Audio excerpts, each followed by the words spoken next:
Hello guys, welcome to my channel. My name is STKNIGHT and I have been making videos for about 3 years now, I believe, almost 3 years or so. I started out this channel with deck profiles, and then I've done some box openings, some live matches, but here we are. We're doing a Constellarknight combo tutorial that you guys have asked for. Don't forget to smash the subscribe button, leave a like and comment down below to let me know what's your favorite variant of the deck.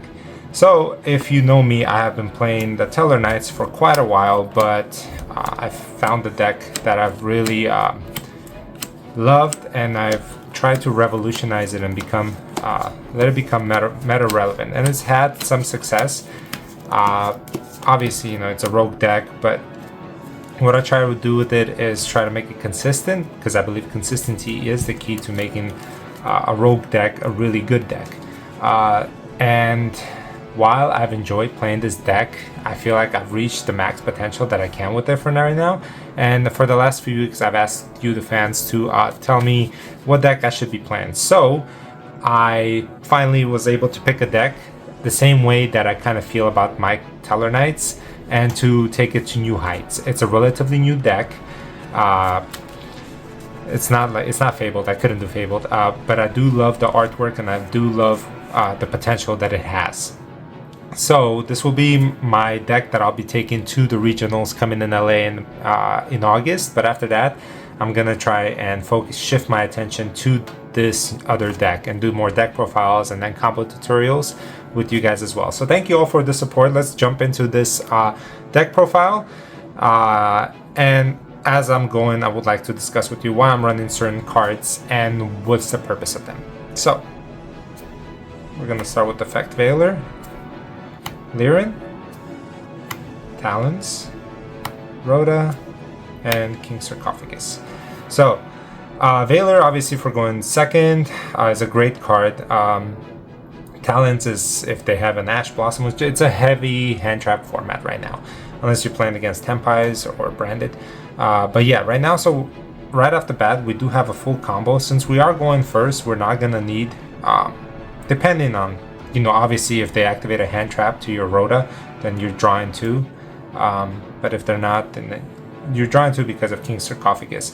So Horus cards, while without it, you can do a lot with the Constellarknights still, but this enables you from losing to going second, because the King Sarcophagus engine itself can win you games. So you're gonna go ahead and activate King Sarcophagus. You're gonna go ahead and activate its effect. You will pitch Effect Veiler to the graveyard. You're gonna send your Emseti. Now before you go ahead and send again, you want to bring your Emseti out just in case they have something cheeky going on back there. You are gonna activate Reinforcements of the Army, because at this point, if they had something to negate you with, they would. So I think Talent will be the next thing to exit. And with that, before it used to be only Lyran as a target for Rhoda, but now that we have Pollux, we can go ahead and aim for that. Pollux is a great card. This guy can get over SP Little Knight by itself, which is pretty good, because SP Knight is a very nasty card, guys. So now that you add it, you have your combo piece in hand. You're gonna activate King Sarcophagus again. You're gonna pitch your Talents. You're gonna send your copy of Horus. You're gonna bring this out. Usually, if you don't have enough combo pieces, which can happen, you might want to go into a Zombie Vampire, but since you do, you're gonna go into your Photon Lord just in case they have a Nibiru, because I see Nibiru kind of making slight trends backwards, because it's a card that people are not expecting to be played, but that's what makes it good, right? So now that you have Photon Lord, you're gonna go ahead and normal Pollux, which people sometimes will Veiler it or Impermit, which I love to see, because his effect is not an activated effect. So you're going to go ahead and normal summon Pollux, and on that you're going to chain Lyran to special summon herself. Lyran effect activates, grabbing you a copy of Constellarknights. Okay. You're going to activate King Sark effect. You're going to pitch that Constellarknights to dump yet another Horus monster. Now you're wondering why I did that. Because we can maximize value here. When we go into our first rank 4 play, into your copy of Catechus. Catechist will activate on summon, giving you a copy of Constellarknights back to your hand. Then you're going to activate its second effect. You're going to detach. You're going to banish a Constellar monster, which is great because you can't Ash Blossom this, by the way, because it's an activated effect. It's an effect that activated in the past, so it kind of misses timing. And that gets you a copy of Catechist to your hand. Here you're going to special summon or normal summon Catechist because Pollux give you another summon, so you can normal summon it. You're going to activate its effect, getting you a copy of Twinkle to your hand. So now you have Twinkle. So you're going to hold on to this Twinkle because it'll become crucial later. You're going to activate Constellarknights, you're going to bring back Pollux. And from here you're going to go ahead and rank modulate your M7 by its own effect. And then you're going to go ahead and target Ptolemy and bring Deltaros on top. So you're going to go ahead and activate Deltaros' effect. You're going to detach a material, target a card on the field and destroy it. That's me. And this, is this your cousin? No, that's me. Daddy's doing a video, okay? But it's two people. Yeah, it's next to each other. The picture's next to each other. So you're gonna activate Deltaros' effect, pop in itself. I like when people imperm this card, thinking it'll matter. We can just link it away and activate its effect. So Deltaros, beautiful Ghost Rare, by the way, guys. If you guys have not seen it, I love this card in Ghost Rare. Deltaros' effect triggers, bring in a copy of the beauty of having kids, having them pop into your video. Okay, and then from there, Altair effect will target Deltaros to bring it back. You're gonna link into your copy of IP Masquerena. If you have the Fiendsmith engine, by the way, you can go into Moon Girl or whatever her name is. I don't have it currently, and I haven't experimented enough. I feel like it gets too cloggy. I like the Horus engine more anyway. So you're going to bring out your copy of IP Masquerena. Deltaros will trigger again because it is not once per turn. Deltaros will bring a copy of Altairin. In here you're going to go ahead and go into your copy of Gagaga. Ooh, that's not Gagaga. Where is he? He was right next to Gagaga Magician. By the way, we still haven't... we can special summon again if we chose to. We technically didn't use a normal summon. You're going to detach. Make sure you detach Altairin. It's important because she'll come back. And then you're going to target Deltaros to come back onto the field, which will trigger Altairin to also hit the field. So in here we have a few options. Okay, we're going to go for 1, 2, 3. We can go for 3 material. Or let's go 4 material Appaloosa here. Deltaros will trigger yet again, which will bring a final copy of Liren on board.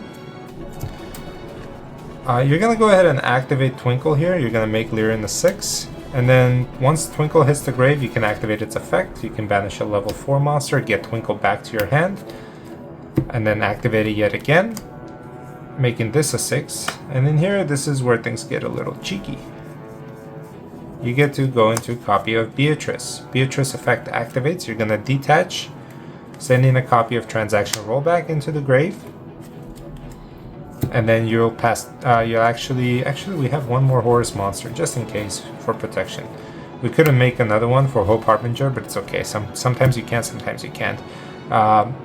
You know, we could have gone either way with this, but I'd much rather have, for sure, protection from Nib.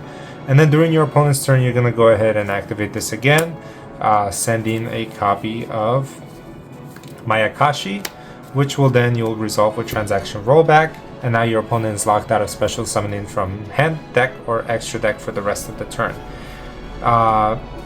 If they decide to make a monster effect, you please use the Horus effect monsters to detach. Make sure you detach Cube. That way during your next turn they can all come back and then you can deal lethal damage.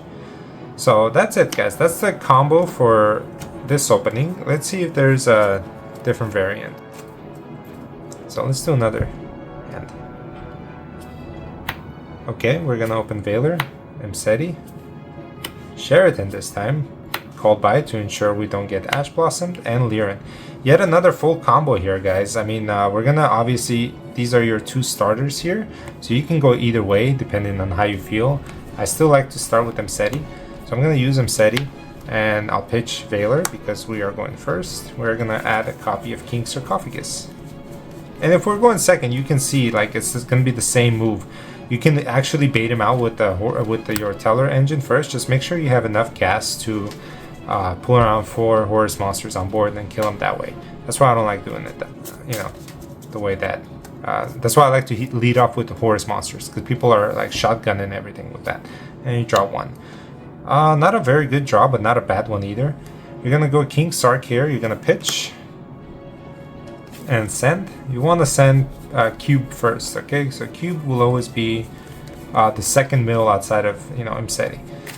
You want to get the bad one out of the way. Save the other ones are good. So you're gonna bring out Mseti first, always, just in case they have a Bestial in hand, and you're gonna bring out Cube.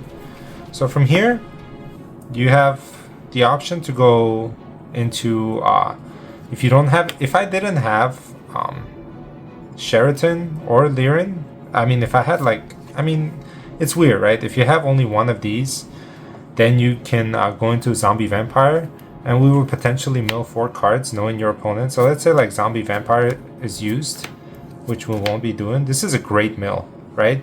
Because now we know what our opponent is running, and now we can also bring one of these guys back, probably Catechus, to activate his effect. And then you have like full combo. But since we're not doing that, we're not gonna use it. Instead, we're gonna go Nib Proof again.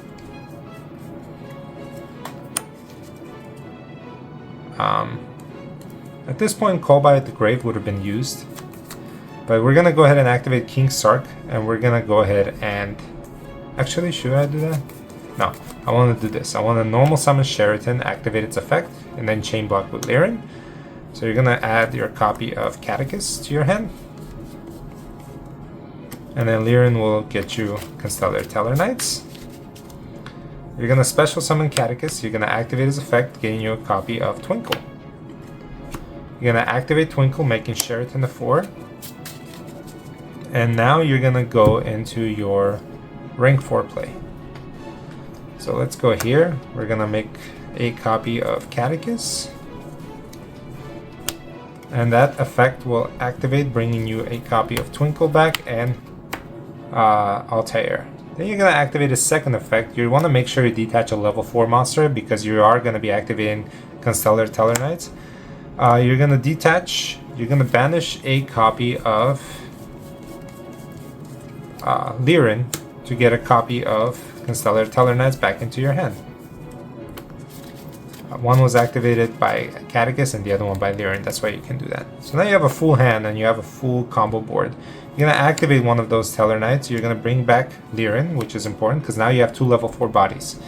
And now you're going to go ahead and you take that same route, depending on what your opponent has. If you know you can crack your opponent's board easier, you can go into Diamond if they're running Dark Monsters, or Light Sworns, or even Tier Elements. But if not, you can go your standard route, which is Deltaros. You're going to pop Deltaros by his own effect. That'll get you a copy of Altair from your hand. Altair will trigger will special summon Deltaros. And from here you're going to go into your IP and then eventually into Appaloosa. So IP will be summoned, Deltaros will trigger, bringing a copy of Altair. This is why Sheraton is so good, guys. You're gonna go into your 2 level 4 plays here. You're gonna go into your Gagaga Magician. You're gonna activate his effect. Make sure you detach Altair. You're gonna bring back Deltaros, and you're gonna bring back Altair. Sorry. So from here, like, you can go into anything, guys. To be honest, like, you have full combo. But I mean, you already had full combo, right? But like, the possibilities are endless. You can go for Material Appaloosa, and then trigger Deltaros yet again to get you a final copy of Liren. You see how you're like shredding through your deck thinning? That's what's like good. Here. You're gonna make it a 6 with Twinkle, and then you're gonna activate Twinkle's effect. You're gonna banish that Sheraton. Sheraton for all the work to get Twinkle back into your hand. And then you're gonna make Catechus into a 6. And in here you're gonna go into your copy of Beatrice. Beatrice effect, detach. This combo is gonna be stronger than the last one. You're gonna send transaction, and then you're gonna probably pitch Call by the Grave because you have a free discard, and send a copy of Happy into the grave. Should we go all out? I think we'll go all out. Let's see, what else can I do here? Let's go ahead and activate King again, because you want to secure the win. You're gonna send Dumatep. Now you're gonna bring these two guys out. And you're gonna make your copy of Hope Harbinger. That way you for sure know you have the W. And don't just shotgun the Hope Harbinger on the first spell card they activate. Make sure it's an impactful enough spell card that can do damage. Don't do it on Bonfire. Even if they activate Bonfire, it's not gonna do it anything good. Save it for cards like Triple Tactics Talent or Dark Hole or Raigeki. You're gonna activate this during your opponent's turn. You're gonna send Mayakashi, and now you're sitting on a big board that's gonna give you a win on the next turn. Okay, so yeah, gotta love to see it, guys. So that's your build for the Constellarknights. Obviously, if you're going second, you're gonna take out the Mayakashi, and you're gonna lead off with the Horus Engine. You're gonna try and cause as much damage as you can with the Horus Engine before you commit to your Teller Engine, because the Horus is the one that really puts the pressure and takes this deck to the next level. But yeah, guys, so that was my combo tutorial. A lot of you have asked me for the video, and yeah, I'm happy to provide. I'm also really excited to showcase the next deck, guys, and I'm looking forward to that journey that we'll take together, trying to break it apart and try to make sure that it becomes meta relevant, because right now it is not, and that's what I love to build. I love to make decks meta relevant and kind of stick it to the good old Konami. But yeah, guys, thank you for watching this video. Don't forget to smash that subscribe button, and always let me know what you guys feel like in the comments below. I love hearing from you guys. Have a good day.